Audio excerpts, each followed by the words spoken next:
முடிசூழ வனம் வீடு கொண்டாரம்மா. சின்னப்பர் தவம் கோடி செய்தாரம்மா. திருத்தேரில் முடிசூடி திருத்தூதர் புடை சூழ வனம் வீடு கொண்டாரம்மா. சின்னப்பர் தவம் கோடி செய்தாரம்மா.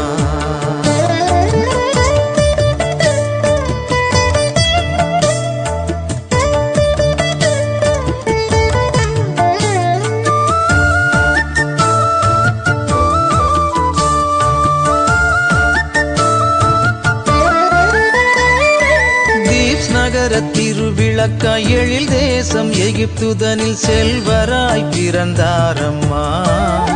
சின்னப்பர் சீமானாய் வளர்ந்தாரம்மா. இளமையில் பெற்றோரை இழந்தாலும் இரவாமல் இறைமையில் இணைந்தாரம்மா. சின்னப்பர் இறைவனில் கலந்தாரம்மா.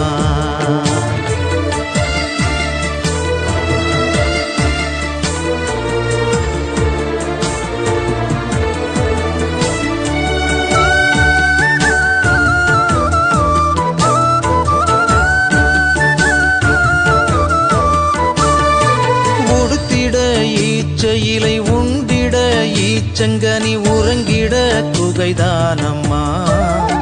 சின்னப்பர் உபவாசம் இருந்தாரம்மா. கடவுளன்றி வேறாரும் காணாத கடுந்தவத்தால் கனி உள்ள வடிவாகினார். சின்னப்பர் கருணையின் களமாகினார்.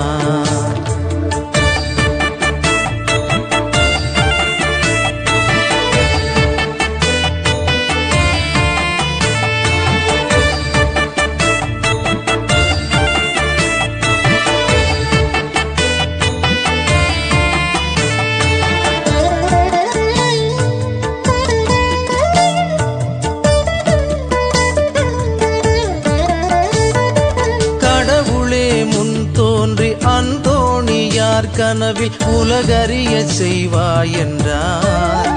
சின்னப்பர் தவத்திறனை பெரிது என்றார். வழியெல்லாம் சாத்தானின் சோதனையை சிலுவையினால் சிதறடித்த அந்தோணியார். சின்னப்பர் குகை வந்து சேர்ந்தாரம்மா.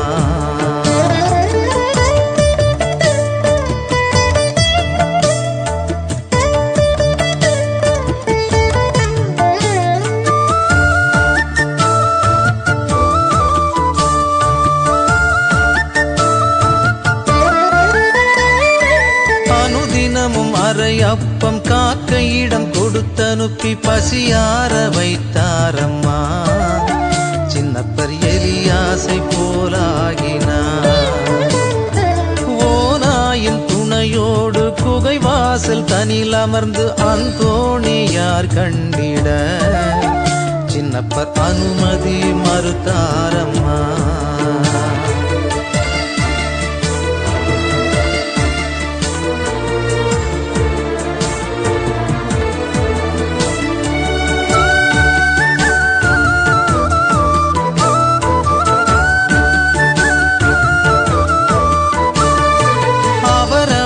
பெயர் சொல்லி அழைத்தனரே அது இறைவன் அதிசயத்தின் நிகழ்வல்லவா.